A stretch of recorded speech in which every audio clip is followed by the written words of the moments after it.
जय हिंद दोस्तों।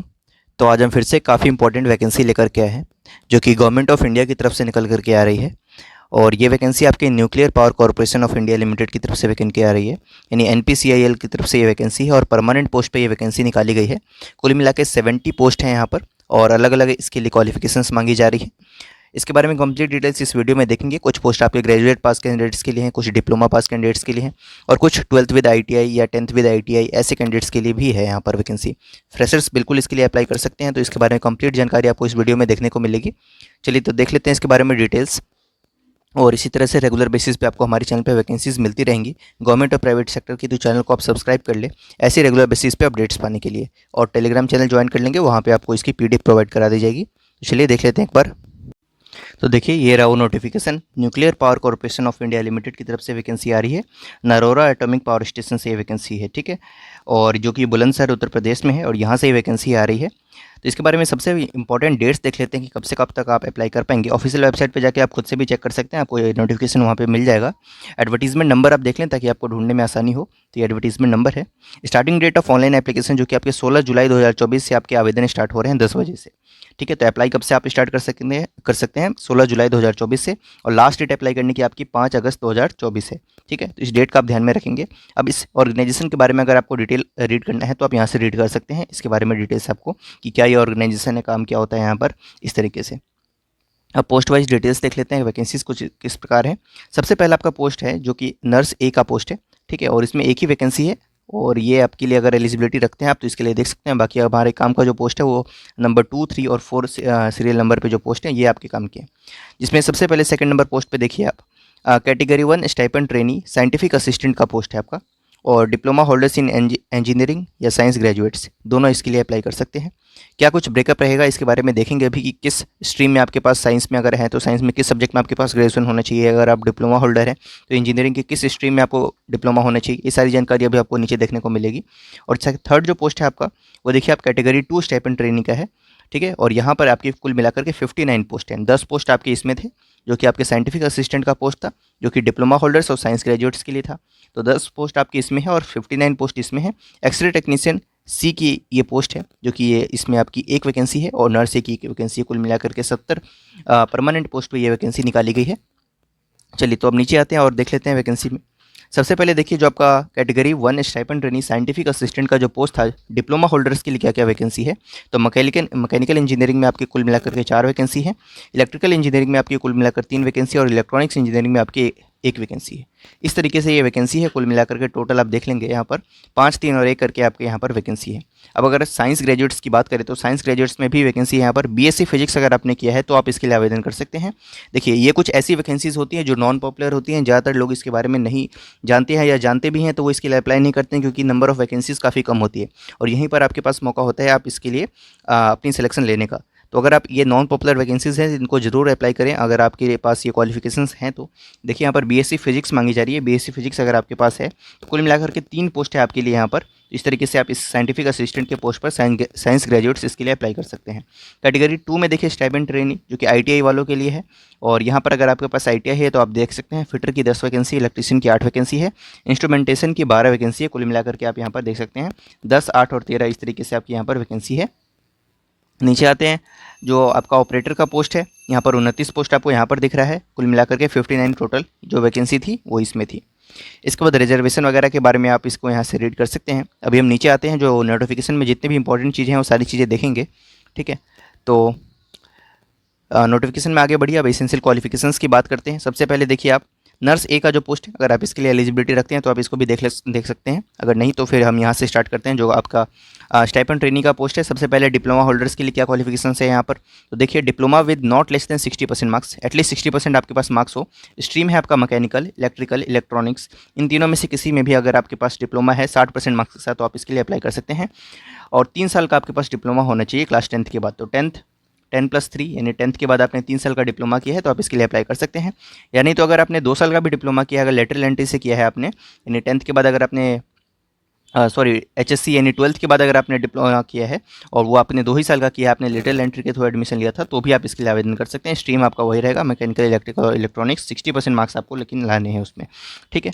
और उसके बाद देखिए नेक्स्ट आते हैं जो कि साइंटिफिक असिस्टेंट का पोस्ट था कंप्यूटर साइंस ग्रेजुएट्स के लिए। उनमें क्या है तो बीएससी चाहिए आपका, मिनिमम 60% मार्क्स के साथ BSc salary with physics as principal and chemistry mathematics और स्टैटिस्टिक्स या electronics and computer science as subsidiary और with physics chemistry and mathematics as subjects with equal weightage. तो ये आपके पास बीएससी फिजिक्स होना जरूरी है, तो आप इसके लिए आवेदन कर सकते हैं।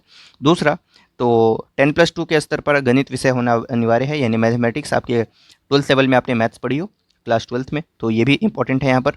और इंग्लिश आपने पढ़ा हो एज अ सब्जेक्ट आपने क्लास 10th लेवल पे, तो भी आप तो आप ये सारे इसेंशियल क्वालिफिकेशंस है जो आपके पास होने जरूरी है, ठीक है। उसके बाद नीचे आते हैं, candidates having mathematics as the principal subject at BSc are not eligible, ठीक है। तो फिजिक्स होना जरूरी है यहाँ पर। चलिए, जो अगला पोस्ट है आपका, जो कैटेगरी 2 स्टाइपेंड ट्रेनी का पोस्ट था, जिसमें आपकी आईटीआई मांगी जा रही है। इसमें देखिए, तो एसएससी यानी class 10th with minimum 50% marks in science subject and mathematics individually and 2 years ITI certification, ठीक है, जिसमें फिटर है, इलेक्ट्रीशियन और इंस्ट्रूमेंटेशन है। तो 3 ट्रेड है आपके यहाँ पर। 2 साल का आईटीआई आपके पास क्लास 10th के बाद होना जरूरी है यहाँ पर, ठीक है। और बाकी कंडीशंस आप इसके यहाँ से रीड कर सकते हैं, ठीक है।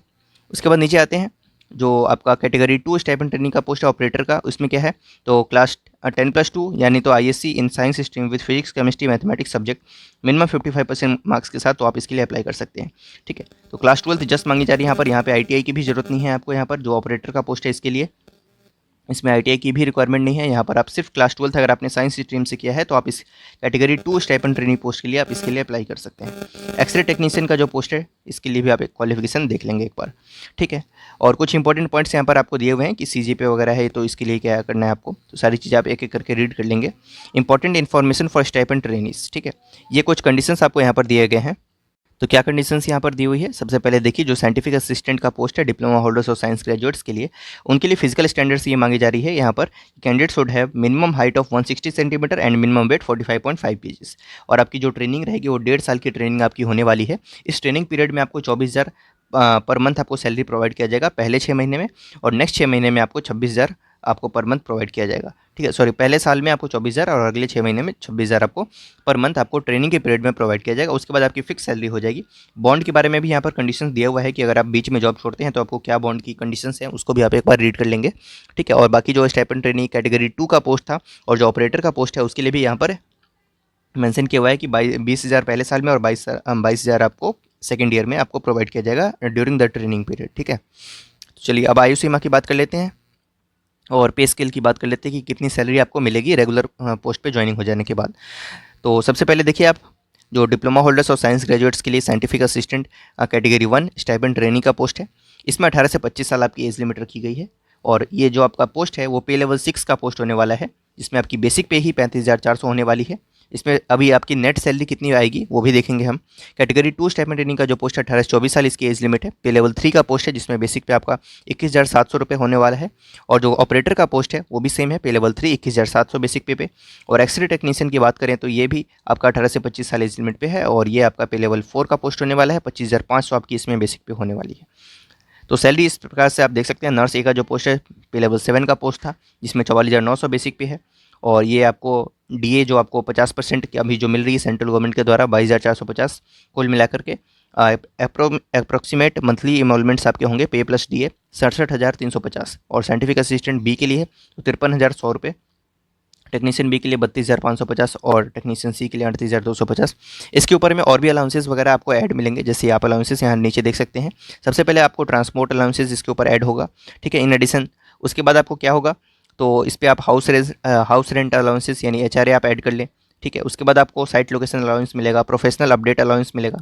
इस तरीके से काफ़ी अलाउंसेस मिलते हैं। और बाकी एम्प्लॉय बेनिफिट्स की बात करें तो काफ़ी बेनिफिट्स यहाँ पर लीव इंकेसमेंट है, लीव ट्रैवल अलाउंस है, मेडिकल फैसिलिटी मिलेगी आपको, educational facility for children with township मिलेगा, चिल्ड्रन एजुकेशन असिस्टेंस मिलेगी, साथ में reimbursement of cable TV charges, reimbursement of mobile phone charges, reimbursement of newspaper charges, reimbursement of membership fees for professional institution, और canteen subsidy भी मिलेगी आपको यहाँ पर। परफॉर्मेंस लिंक इंसेंटिव भी प्रोवाइड किया जाएगा यहाँ पर। Interest bearing advantages for housing and building general purpose, इस तरीके से लोन में भी आपको यहाँ पर सुविधा दी जाएगी। इसके बाद बात करें तो रिटायरमेंट बेनिफिट्स, तो काफ़ी यहाँ पर सिक्योरिटी आपको प्रोवाइड की जा रही है इस जॉब में। बहुत ही अच्छी वैकेंसी, आप इसके लिए जरूर अप्लाई करें और शेयर भी करें लोगों के साथ जिनके पास इस तरह की क्वालिफिकेशंस है। एम्प्लॉइज़ प्रोविडेंट फंड आपको प्रोवाइड किया जाए, ग्रेचुटी मिलेगी यहाँ पर, पोस्ट रिटायरमेंट मेडिकल केयर मिलेगा, बेनेवलेंट फंड मिलेगा और ग्रुप इंश्योरेंस मिलेगा। इस तरीके से आपको पोस्ट रिटायरमेंट फैसिलिटीज़ भी आपको यहाँ पर प्रोवाइड की जा रही है। एज रिलैक्सेशन जो सेंट्रल गवर्नमेंट प्रोवाइड करती है वो यहाँ पर भी आपको मिलेगा 5 साल का, फिर 3 साल का, कैटेगरी वाइज आप इसको आराम से रीड कर सकते हैं। उसके बाद और नीचे आते हैं, जो इंपॉर्टेंट चीज़ें हैं इस नोटिफिकेशन में वो सारी चीज़ें हम देखते चलेंगे। प्लेस ऑफ पोस्टिंग की बात करें तो place of posting will be Narora atomic power station, जो कि आपके नॉर्थ इंडिया वालों के लिए बहुत फेवरेबल है। उत्तर प्रदेश में आपकी यहाँ पर पोस्टिंग होने वाली है, ठीक है। NPCIL Narora atomic power centre में आपकी यहाँ पर ज्वाइनिंग होने वाली है, ठीक है। सिलेक्शन प्रोसीजर क्या रहने वाला है, तो नर्स ए के लिए आप एक बार देख लेंगे। सबसे पहले हम साइंटिफिक असिस्टेंट का पोस्ट देख लेते हैं, जिसमें डिप्लोमा और ग्रेजुएट्स, साइंस ग्रेजुएट्स एलिजिबल हैं। उसके लिए देखिए सबसे पहले written examination plus personal interview, 2 stage का आपका एग्जाम होगा। जो आपका रिटन एग्जामिनेशन है उसमें आपका ड्यूरेशन रहेगा एग्जाम का 1.5 घंटे आपको समय मिलेंगे। और the written examination will be OMR based और सीबीटी, ये आपको बाद में बता दिया जाएगा। ओएमआर बेस्ड भी हो सकता है और सीबीटी भी हो सकता है, ये आपको समय रहते आपको नोटिफिकेशन पे देखने को मिलेगा। जो कैटेगरी 2 स्टाइपेंड ट्रेनिंग का पोस्ट है उसमें आपका क्या रहने वाला है, तो वो भी 2 स्टेज का है। सबसे पहले प्रीलिमिनरी टेस्ट होगा, उसके बाद आपका एडवांस टेस्ट होगा। पहला वाला जो होगा आपका प्रीलिमिनरी टेस्ट वो 1 आवर्स का होने वाला है, एडवांस टेस्ट आपका 2 आवर्स का होगा। उसके बाद स्टेज 3 जो आपका है वो स्किल टेस्ट होने वाला है। उसके बाद ऑपरेटर का जो पोस्ट है इसमें भी आपके 2 स्टेज हैं, जिसमें सबसे पहले आपका प्री होगा, उसके बाद फिर आपका एडवांस टेस्ट होगा 2 आवर्स का। इसी तरीके से एक्स्ट्रा टेक्नीशियन है तो आप इसको भी सिलेक्शन प्रोसीजर आप देख सकते हैं। डिटेल सिलेक्शन प्रोसीजर क्या होने वाला है, किस प्रकार से क्वेश्चन आने वाले हैं, तो उसको भी आप देख सकते हैं। लिखित परीक्षा जो सबसे पहले आपने साइंटिफिक असिस्टेंट का पोस्ट देखा तो उसमें देखिए आपके किस प्रकार क्वेश्चन आएंगे। डिप्लोमा होल्डर्स के लिए आपके 50 क्वेश्चन आएंगे आपके सब्जेक्ट से, यानी मैकेनिकल, इलेक्ट्रिकल और इलेक्ट्रॉनिक्स से 50 क्वेश्चन आएंगे जिस भी सब्जेक्ट से आप अप्लाई करेंगे उसके लिए। उसके बाद आप कैटेगरी 1 में साइंटिफिक असिस्टेंट साइंस ग्रेजुएट्स की बात करें तो 50 क्वेश्चन उनके फिजिक्स से आएंगे, यानी सब्जेक्ट कंसर्न से आपके 50 क्वेश्चन यहाँ पर आने वाले हैं। 1.5 घंटे का समय मिलेगा और examination will B comprise 50 multiple choice questions and for 100 marks, 50 question आपके होंगे, 100 मार्क्स के लिए होंगे। तो आपने देखा 1.5 घंटे का पेपर है, 50 प्रश्न है, 100 मार्क्स के लिए, क्वेश्चन 2 मार्क्स के लिए होगा। 0.5 की नेगेटिव मार्किंग भी यहाँ पर रखी गई है, ठीक है। तो नेगेटिव मार्किंग आप देखेंगे, नेगेटिव मार्किंग काफ़ी हाई है। क्वालिफाइंग मार्क्स आपको यहाँ पर मेंशन किए हुए हैं, जनरल कैटेगरी में 40, उसके बाद आप बाकियों के लिए 30% यहाँ पर क्वालिफाइंग कैटेगरी। इसके ऊपर आपके 5 गुना कैंडिडेट्स को सिलेक्ट किया जाएगा, आपकी जो सेकंड स्टेज है उसके लिए सिलेक्ट किया जाएगा। जैसे आपका जो पहला वाला पोस्ट था जिसमें ग्रेजुएट्स एलिजिबल हैं और डिप्लोमा होल्डर्स एलिजिबल हैं, उनमें तो कोई सेकंड स्टेज था ही नहीं, उसमें जस्ट आपका फर्स्ट स्टेज आप जैसे ही क्लियर करते हैं, जैसे देखिए ये वाला, इसकी हम बात कर रहे हैं कि इसमें जैसे आप फर्स्ट रिटन एग्जामिनेशन क्लियर करेंगे उसके बाद आपका डायरेक्ट इंटरव्यू है और बाकियों के लिए आपका स्टेज 2 में आपका सिलेक्शन हो जाएगा। इस तरीके से आपको यहाँ पर ये मेंशन किया हुआ है, तो इसको भी आप आराम से रीड कर सकते हैं। मेरिट लिस्ट आपकी कैसे बनेगी, for preparing the merit list weightage of 50% will be given to the written test and 50% आपका पर्सनल इंटरव्यू पे होगा, ठीक है। तो इस प्रकार से आपका मेरिट लिस्ट बनेगा। उसके बाद नीचे आते हैं तो जो आपके नर्स ए हैं और बाकी जो है examination will comprise of 50 multiple choice questions, जो कि इस प्रकार होने वाले हैं। तो बाकियों के लिए बाकी क्वेश्चंस कहाँ से आएंगे, तो यहाँ पर आपको मेंशन किया हुआ है। जैसे नर्स ए है, कैटेगरी 2 स्टाइपेंड ट्रेनी है और साथ में कैटेगरी 2 स्टाइपेंड ट्रेनी ऑपरेटर है। उसके बाद एक्स्ट्रा टेक्नीशियन है, जैसे हमने ऊपर ग्रेजुएट्स और डिप्लोमा पास वालों का देखा। इसी तरीके से इन सभी पोस्ट पे आपके क्वेश्चंस जो 50 क्वेश्चन आएंगे उनके तो सब्जेक्ट से क्वेश्चन आने वाले हैं, और ये इन सभी पोस्ट पे आपके क्वेश्चन जो आएंगे वो 20 क्वेश्चन मैथ्स के होंगे, 20 साइंस से होंगे, 20 और 10 जनरल अवेयरनेस होंगे। बाकी कंडीशन सेम है।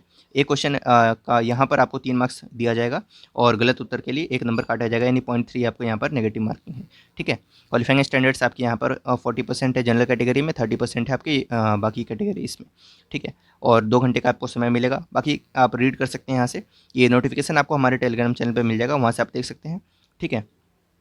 तो ट्रैवलिंग अलाउंस भी प्रोवाइड किया जा रहा है यहाँ पर schedule caste schedule tribe candidates के लिए, तो काफ़ी अच्छी ये वैकेंसी है। वेट लिस्ट भी बनेगी यहाँ पर, वेटिंग लिस्ट भी बनेगी, तो इसके बारे में देख लेंगे। और बाकी पर्सनल इंटरव्यू वगैरह कैसा होगा, उसके लिए क्या कंडीशंस है, वो सारी चीज़ें आपको यहाँ पर मेंशन की हुई है। इसको आप एक बार आराम से रीड कर लेंगे। जितनी भी इंपॉर्टेंट बातें थी वो हमने देख ली हैं। लास्ट डेट का आप ध्यान में रखेंगे, है ना। लास्ट डेट आपका 5 अगस्त है, 5 अगस्त तक आप इसके लिए आवेदन कर देंगे, ठीक है। तो ये आपकी वैकेंसी आ रही थी एनपीसीआईएल की तरफ से, काफ़ी अच्छी वैकेंसी है। फीस वगैरह के लिए भी आप एक बार इसको रीड कर लेंगे। अभी आप यहाँ पर एक बार ढूंढेंगे तो इसको मैं आपको फ़ीस भी मिल जाएगा, ठीक है। एप्लीकेशन फ़ी आपको कब तक सबमिट करना है, ठीक है, और फीस क्या रखी गई है। तो इस तरीके से ये वैकेंसी है। Thank you.